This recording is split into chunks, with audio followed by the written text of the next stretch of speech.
Episode 295 of the Aggressive Progressive Podcast. 100 Days of Disaster. Let's start the show. We are now the defenders of the stronghold of democracy and of equal opportunity.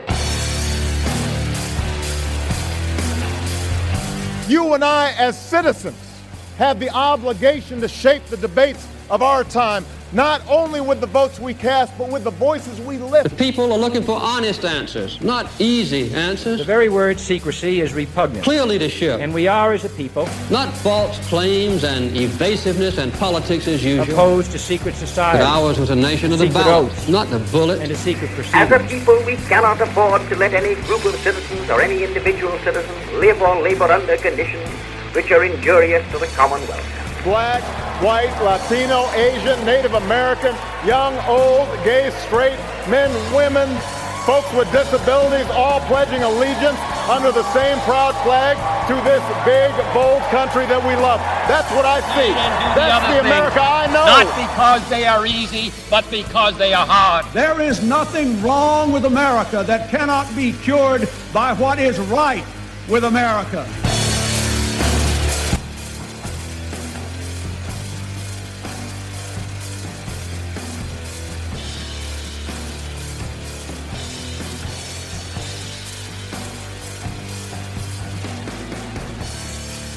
Welcome to the Aggressive Progressive Podcast. I am your host, Chris Hahn. I'm at Christopher Hahn on X, Christopher Hahn, NY, Instagram, and ChristopherHahn.com. Thank you for liking, rating, reviewing, subscribing, and telling your friends about my podcast. Well, the numbers are starting to change for the president, and I think it's time that he notices it and changes course.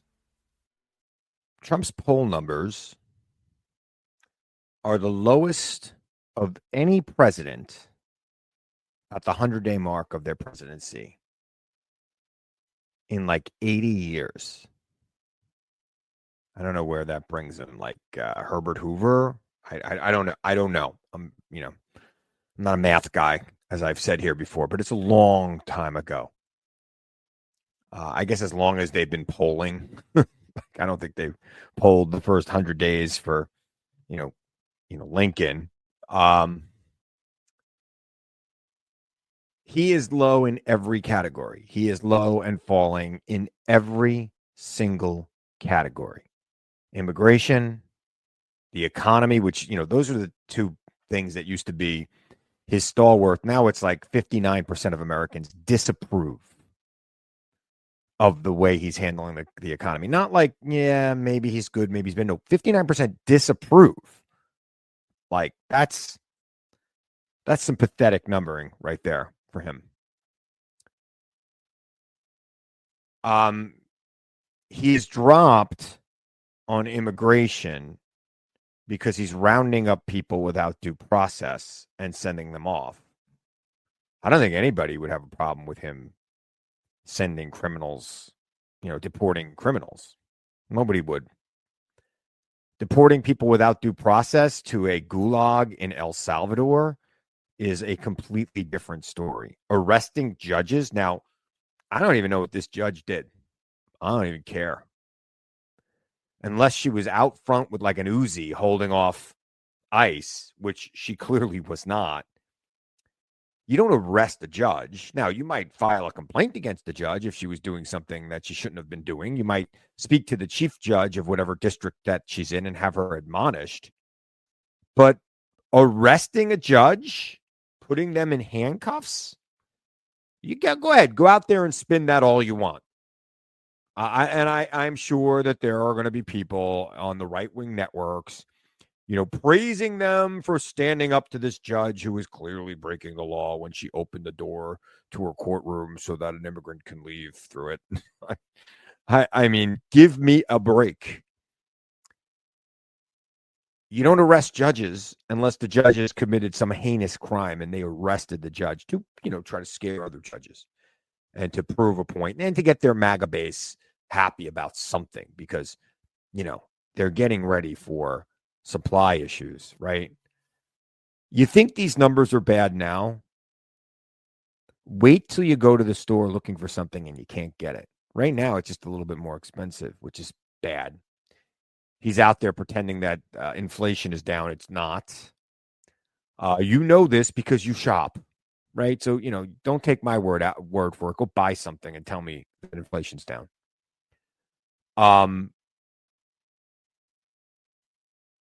You wait, Mr. President. Right now, the supply shelves are pretty full, but 40% less merch is coming into this country from China, where a lot of what we buy comes from.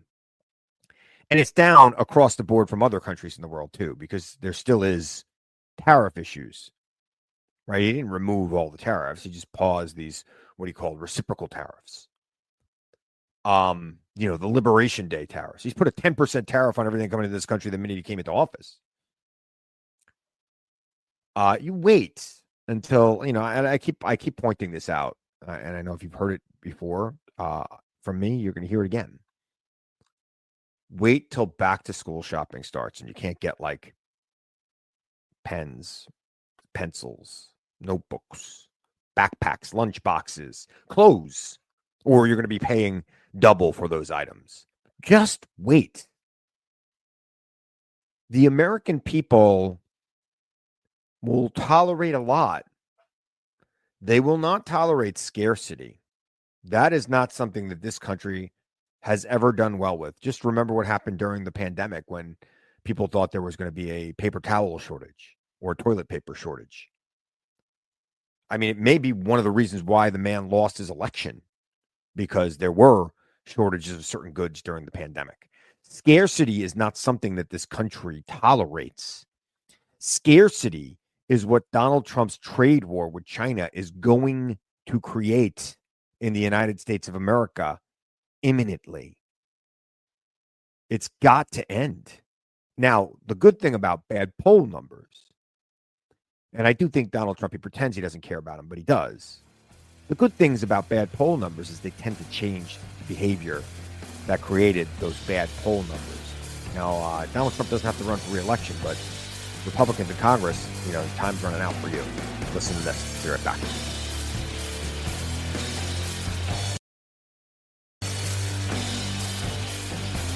Welcome back. I am your host, Chris Hahn. I am at Christopher Hahn on X, Christopher Hahn NY on Instagram, and ChristopherHahn.com. Those are my socials.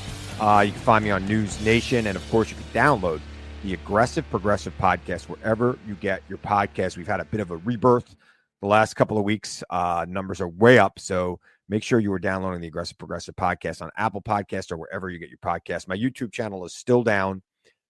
It'll be up soon, I promise. Maybe promise is the wrong word. If it's not up soon, we'll give you some other place where you can watch me rant and rave whenever you want. So let's hope that these bad poll numbers actually change his behavior. Right now, we saw him over the weekend at the Pope's funeral when he was awake, because it does appear he was sleeping through the Mass. But as a lapsed Catholic, I can understand. I've slept through many a Mass. But he did meet on the sidelines of the funeral with Zelensky, and he has been critical of Putin over the last couple of days, because Putin is, Donald Trump said he was going to solve this on day one. He said he would solve it before he even got elected president, that it would, he'd get these guys together and he'd hammer out a deal. Well, that's proving harder than he thought, because Vladimir Putin continues to want to drop bombs.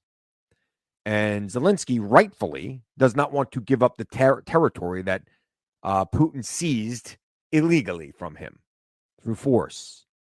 The policy the United States of America has had since the 19-teens, right? We don't recognize in this country territory seized by force. We haven't done it since the 19-teens. So why would we start now? Right? So Zelensky is rightfully pushing back on that. Now, I think Zelensky will say he won't join NATO, but I think he's trying to join the EU, which I think is probably better for him than joining NATO. Clearly, their economy is going to need a lot of help when this is over. The Russians have destroyed their economy, and joining the Eurozone might be a great thing And I don't know what it takes for them to become the Eurozone. They could join the EU without being in the Eurozone. I don't know what the deal is, but I do think that if they join the EU, the EU will be more inclined to help NATO recover. Now, hopefully for me, these bad poll numbers should do a couple of things. One, let's stop just rounding people up willy-nilly and sending them off to gulags without even knowing who they are. There has been reports now that some deportees, and I'm not saying people were deported to this infamous prison, that some deportees are actually American citizens, including children, babies, that are being deported outside of this country, and they're American citizens without any due process, right? I think that the due process problem is his bigger problem, right? I think if you gave people hearings and allowed them to present their cases and stop, deporting people who shouldn't be deported, your numbers might improve on immigration, right? Immigration was always a strong suit. Yes, border crossings are down. Yeah, I get it. Border crossings were down before you became president, by the way. And we're measuring them year over year. Probably should be measuring them, month over month. They are down compared to maybe where they were at the beginning of last year, but not where they were at the end of last year when they instituted some different policies. And they would have been down even further had Trump not killed the bipartisan immigration bill that Biden passed. And if Trump was smart, he might try to revive that bill right now, because maybe Democrats wouldn't vote for it and they would look like the hypocrites. But no, he's not that smart. He's going to just do everything by executive order. I'm old enough to remember, just a scant 8 years ago when executive orders were the thing of kings that Republicans would say, including Donald Trump. They were trashing Barack Obama for his comments saying, well, I don't have the Congress anymore, but I got a phone and a pen, and I'm going to use it. Oh, he's going to act like a king. Remember when they said, I know if you're listening to me on a conservative station, remember when Republicans said that Obama was going to declare himself king and refuse to leave office? And remember how outraged the right was about that? Now we have a guy who's been pretending that he might run for a third term, which is clearly unconstitutional.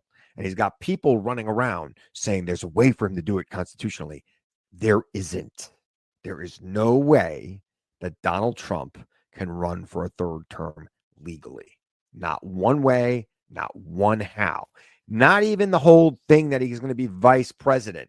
That can't happen either, because the vice president needs to have the qualifications to be president of the United States. And if you've already served 2 terms as president of the United States, you cannot then go serve as vice president of the United States, because if you become president of the United States, if the president dies, the vice president would not be able to assume that role. And then the Speaker of the House would become president of the United States.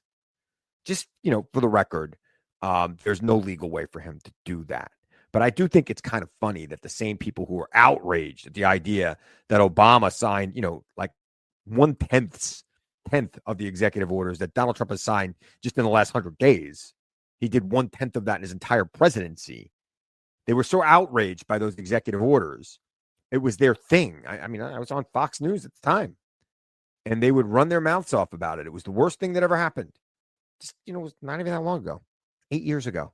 I remember it. You probably remember it too, because it was ridiculous. And it's ridiculous that they are so hypocritical that now this guy is just taking it to another level.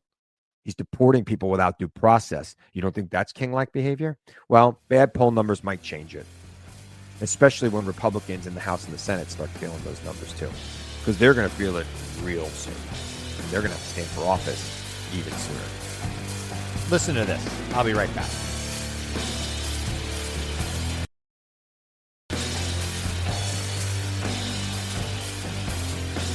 So as we've been discussing, the poll numbers are slipping away. Today, if you're listening to this on Tuesday, marks 100 days of disaster. Let's just call it what it is, right? 100 days of Donald Trump taking an axe to our traditions, to our values.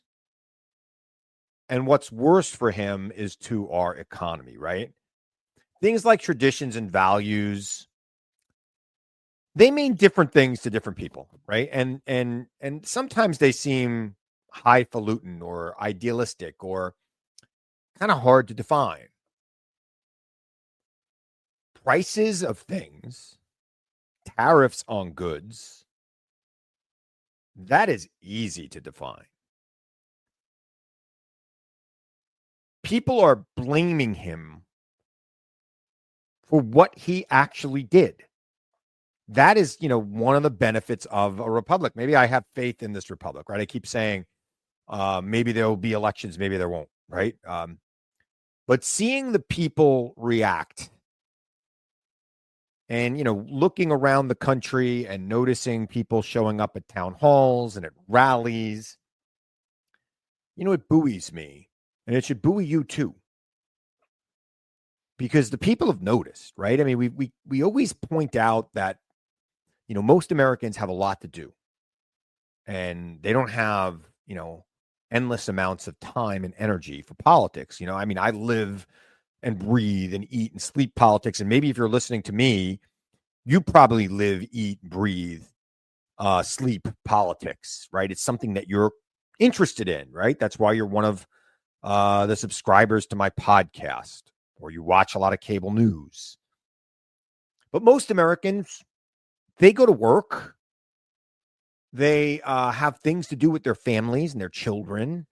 Maybe they're caring for an elderly parent, and they don't have the bandwidth to this. So when you start to see people showing up at town halls across this country and giving members a hard time about what's going on in Washington, I mean, it's important to note that that's what is supposed to happen, right?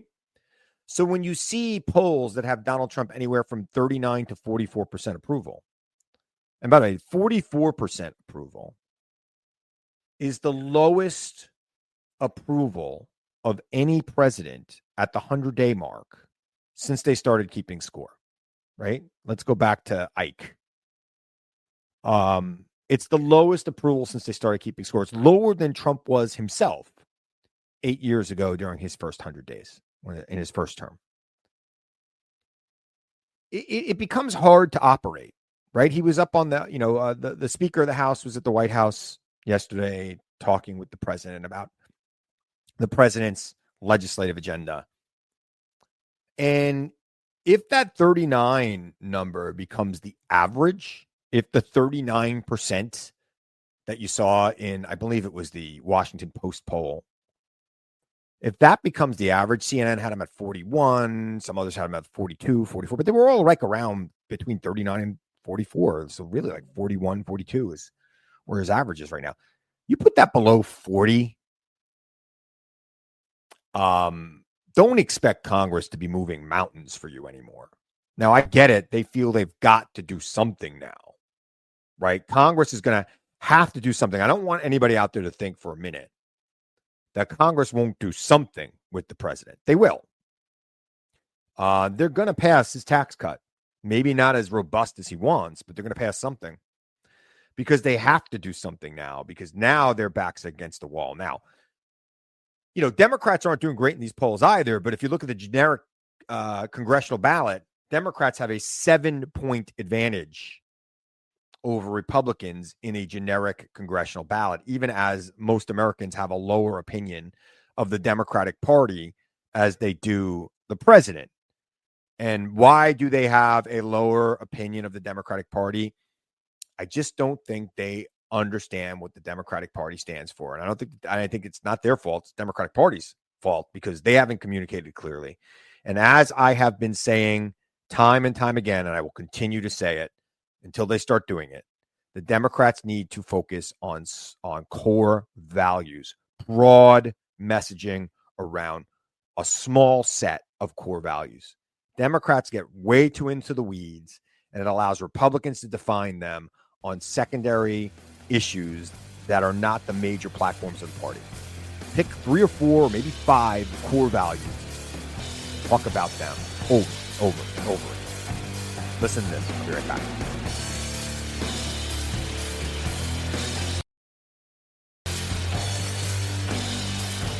Welcome back. I am your host, Chris Hahn. I'm at Christopher Hahn on X, Christopher Hahn NY on Instagram, and ChristopherHahn.com. Those are my socials. You can watch me on News Nation.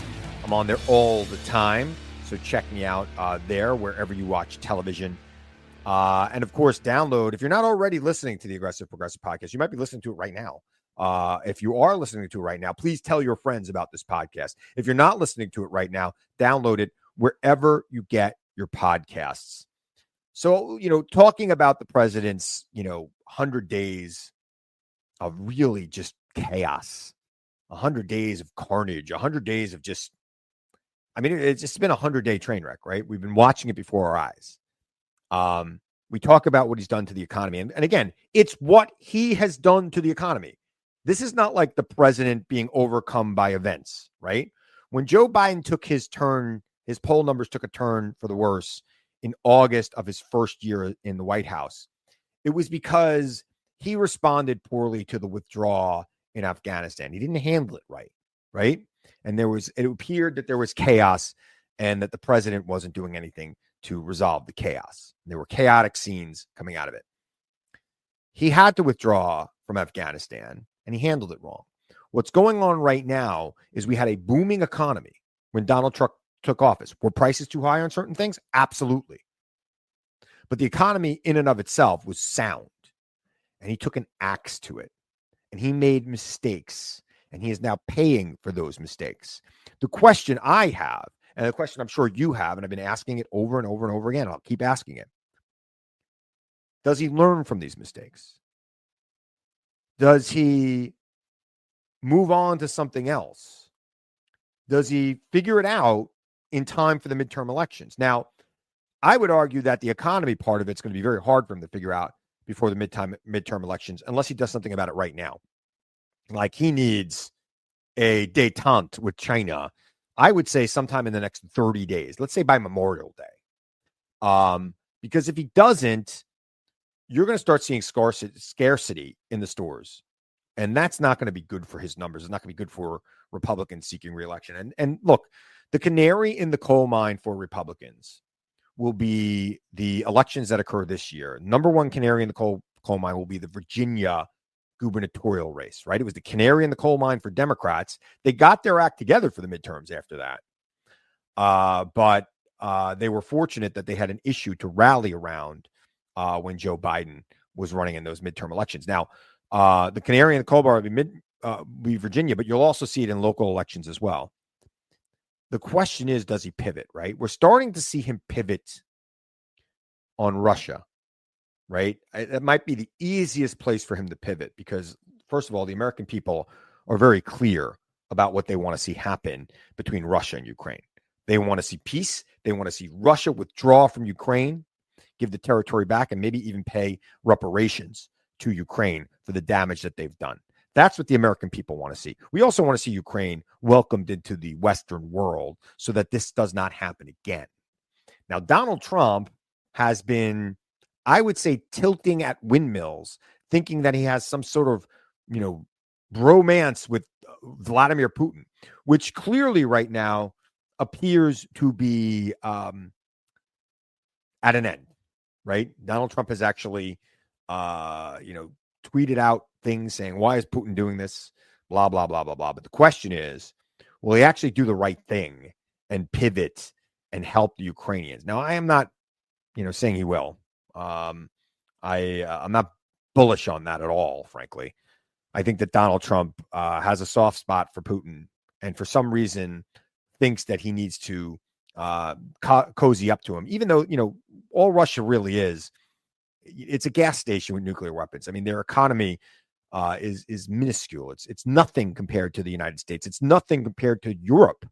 It is a small and shrinking economy that is having a harder and harder time even funding the programs that make the world fear it. Their military, in fact, their military spending is a fraction of what the United States spends on military. It's a fraction of what the EU spends on military. So, their military dominance that Donald Trump is remembering from the 1980s is not a thing that happens anymore. This is the problem with having a president that's pushing 80, by the way. It's their frame of reference is so outdated that it informs their policy in a way that is a negative to this country. You see it with his relationship with Russia. You see it with how he's talking about tariffs. Tariffs. Come on. This is that's outdated from even before his time.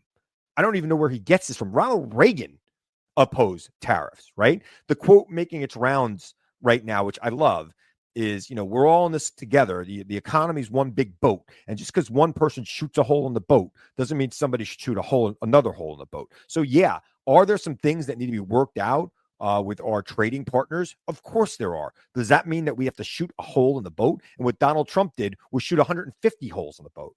Now he's saying he's made 200 trade deals, which none of us have seen, like these fantasy trade deals. There aren't 200 countries in the world. So I don't know where these deals are coming from. So, look, I'm hopeful that his reduction in poll numbers continues and that causes a distinct change in behavior. I'm not confident it will. But I am confident that if Democrats stick to a core message, their core beliefs, and among them, competency and integrity and accountability in government, because God knows the grift is on with Trump. I think Democrats have a real good chance of taking back some power in 2026 in the midterms. So we will see, and we're going to know. And I'm going to keep talking about it because I think the Democrats really do need to have some power to start to regain the American trust, right? Whether they take the House or the Senate or both, take a new governorship that they didn't have before. Somebody needs to emerge as a leadership for the Democrats, a leader for the Democrats. You're seeing people like J.D. Pritzker, Pete Buttigieg out there, making statements, going to, J.D. Pritzker was in New Hampshire last week. Coincident? I don't think so. Buttigieg has been doing the podcast circuit, and he always sounds like he is one of the best communicators in the party. As is, by the way, Bernie and AOC, they're excellent communicators, but I think that Pete Buttigieg is more of a mainstream Democratic communicator. Somebody's got to emerge as a leader, but the Democrats first need to take some power. And that's what the midterms are going to be about. They always are, right? We always get to a point in these midterms where the country's seen enough. And if Congress is not going to give Donald Trump the hook, then the American people are going to elect a Congress that will, right? I told the story on television the other day about when I was a young comedian. I got my first big paid gig. I had been doing open mic nights and I've been doing, some different smaller gigs. And I got a big paid gig. And I go to this gig and it's a different kind of crowd. And I am bombing. I mean, bombing. It was horrible. It was pathetic. And the older comics that are, more experienced comics, I should say, they weren't that much older than me. They pulled me off the stage. They gave me the hook. They said, all right. Time's up. The problem with the Republicans and why the Democrats are going to take power in the midterms is that they are afraid of Donald Trump, even though as president right now, he is clearly bombing. He's not doing well. And any other president at this point, members of his own party, would be saying just that. But they are so afraid of this base. I mean, you heard it. Senator Murkowski said she's afraid to be critical of the president because of the backlash. And she's actually talking about people threatening her. I mean, this is no way to run a democracy, right? People should not be afraid that if they speak up against the president, they might get, violent backlash against them. Yeah, she might get a primary. She's been primary before. She lost a Republican primary, still got reelected in Alaska. So I don't think it's electoral fear that she's talking about. I think it's actual physical fear. Do a lot of Republicans have that? Are any of them willing to admit it other than her? I doubt it, but I think a lot of them have the fear. I don't know if they'll admit it, though. But this 100 days of this president has been a complete and total disaster. And it's time for the country to get people in there who who will hold him accountable. Anyway, I am going to remind you now, as I always do, to seek the truth, question everyone and everything, even me. Seek the truth. I know it's out there, and I know you'll find it if you look for it. And I'll be back here again real soon to tell you the truth as I see it. I'm Chris Hahn. Thanks for joining me on the Aggressive Progressive Podcast.